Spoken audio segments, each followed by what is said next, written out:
They say preparation prevent poor performance. I'm 100% sure that as you are watching this video, you are preparing for an interview or you want to get familiar with the questions that are being asked in an interview. So today I will be revealing the most common 10 questions that are being asked in certain kind of interviews, especially when you are preparing for an interview that has to do with being a teacher, educational staff related things. So please consider making sure that you watch this video up until the end so that you can get valuable knowledge that you might use in an upcoming interview that you are being invited to attend. So there are certain questions that many people consider them as being normal and well-known questions, but they will never be ready to answer those questions. So it is always better to prepare than not to prepare. So I will also make sure that I share the most common 10 questions and also the answers that you might consider replying with. So the first question that they may ask is simple as like, tell us about yourself.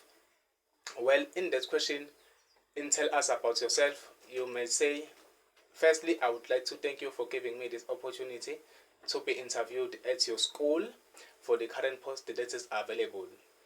My name is Nduduzo Ephraim Ngumalo and I'm 25 years old. I matriculated back 2018 at Charles Sabela High School. And then I decided to further my studies at the University of Zululand, where I acquired my bachelor's degree. Um, my bachelor's degree of education in intermediate phase teaching languages and humanities. My past experiences include being a tutor at the University of Zululand, where I was tutoring first year student. Then I was awarded with a certificate as means of appreciation. Then this year 2023, I got an opportunity to be employed by the Department of Basic Education in KwaZulu Natal under the program of educational assistant teachers, whereby I was assisting the teachers with photocopies, marking the learners' work, collecting book, making sure that the class is neat and ready for the lesson to take place. Furthermore, into that, I was also assigned to co-teach geography, history, and creative arts in grade 5, 6, and 7, since I'm also specializing on those subjects. So I can say it's indeed helped me in terms of enhancing my skills and getting familiar with the teaching environment. And I also get familiar with the use of the SSM system where you enter in marks for the learners. I'm also a responsible person and reliable at all times, and I am so resourceful to the school and to the learners. That is the first question. And the second question that they may ask you as a teacher is like, tell us about your teaching philosophy. So you may respond to this question like this. My teaching philosophy is strongly influenced by social constructivism theory and learner-centered approach, simply because I believe that learners are not empty shells. They have knowledge and experiences that can be useful in terms of building their strong foundation for their understanding in the classroom, provided that I, as a teacher, I am able to activate their prior knowledge and link it with what they know to what they don't know, so that in that way, no learner will be left behind. You have answered that question.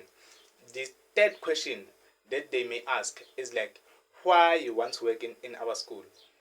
You may respond to that question like this. I want to work in your school simply because I am eager to be part of a team that inspires learners to embrace their challenges, to learn from their mistakes, and also to constantly strive for personal growth.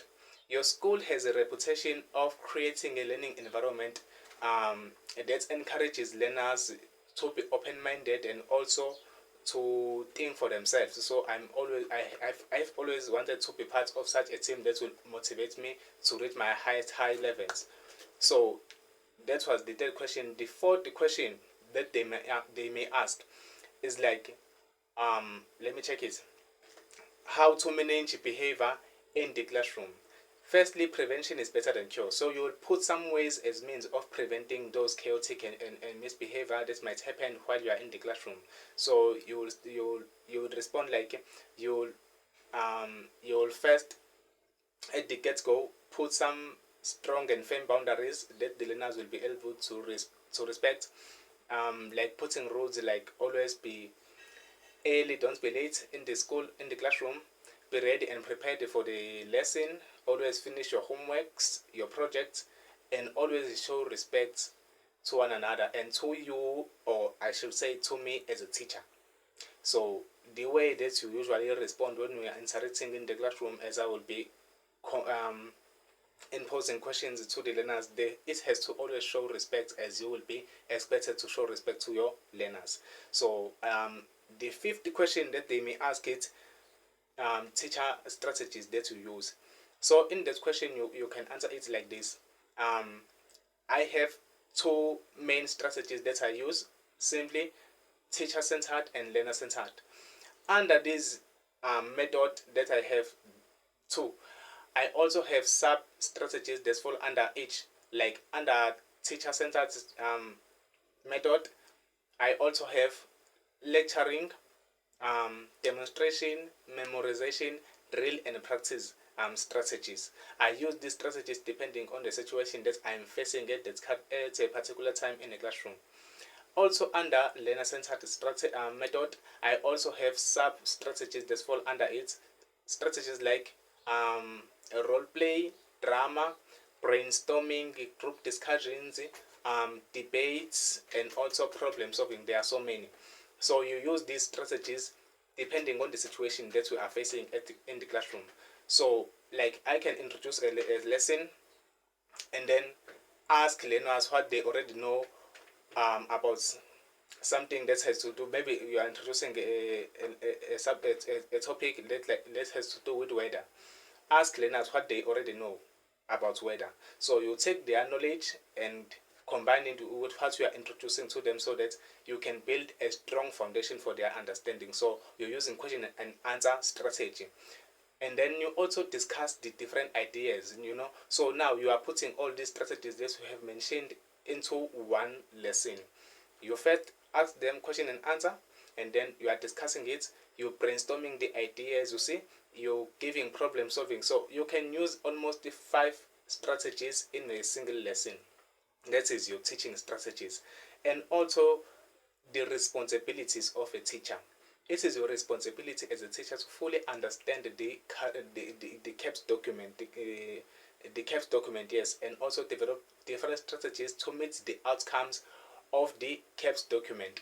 It is your responsibility and duty as a teacher to encourage learners at all times to love their studies, to develop learners' skills and abilities. It is your responsibility to create lesson plans and deliver the lesson, evaluate the learners, and give regular feedback for the learners to be able to know where to improve in their academics.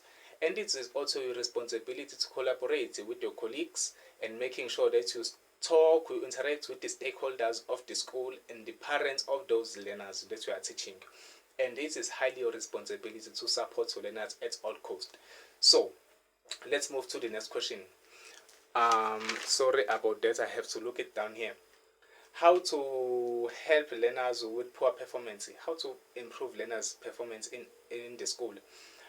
Firstly, you try to diagnose the problem, identify the problem that the learner is facing, then develop necessary steps for those learning barriers of that learner, and motivate the learner, give rewards to the learner, set attainable goals for the learner, and then give rewards. You feel me? So also set practical set practice exams so that the learner will be familiar with how the questions are being structured in an exam room, and also make extra lessons for the learner to catch up with other learners that are, I can say, maybe they are much more brighter than that learner. Okay, so the strength and weaknesses. So my weaknesses are less than my strength, simply because I believe that a person has to have more strength than weaknesses. So my weaknesses include the fact that I always find it hard to say no to my colleagues when they ask for my assistant while I'm busy with finishing certain projects. So the next weakness is that I can you can say you tend to focus on finishing one project instead of multitasking, because you used to tell yourself that it is better to finish one project and make sure that it's 100% perfect than multitasking and making many mistakes. So those are weaknesses. And your strength, they may include the being disciplined, resourceful, trustworthy, always dress professionally, good ethics in the working environment, and also to work with a team, to be a good listener, to be a public speaker. Those are your strengths. So yeah, let's continue. The the the the next question is like, why should we hire you? Why should we hire you? You can respond to this question by saying, I kindly believe that you should consider hiring me simply because I have knowledge and skills that are exactly what you are looking for, and also my qualification meets your requirements. I'm also that kind of person who will add value to your school, who will uphold the high standards of the norms and values of the school at all times. And you are leadable, you can adapt to the environment of the school without any challenges, and you promise to be resourceful and participate to all the activities that has to do with the school development. So the last two questions that they may ask you before closing the interview is like, do you have any questions to ask before we close the interview? Simply don't just say no. Try to find maybe one or two questions to ask, like, okay, so thank you so much for giving me this opportunity to ask a question. Like, the first question that you must consider asking is like, would you please advise me, what advice would you give to a successful candidate who wants to excel in this position? You are asking the interviewer now to give you an advice. The second question you may ask is like, please tell me what are the future plans or goals for the school in the next coming 5 years in terms of the school enrollment and the pass rates, so that you can part of that and of making sure that that goal do happen. So I think those are the best 10 questions that you must be aware of when you are about to attend an interview, and always be ready to um, answer more questions that I have not mentioned in this video, but I will make sure that I make another video with more questions to be ready for. Thank you so much for taking your time in watching this video, and also I hope you would like, subscribe and share what you think about this video. Thank you. Take care. Bye.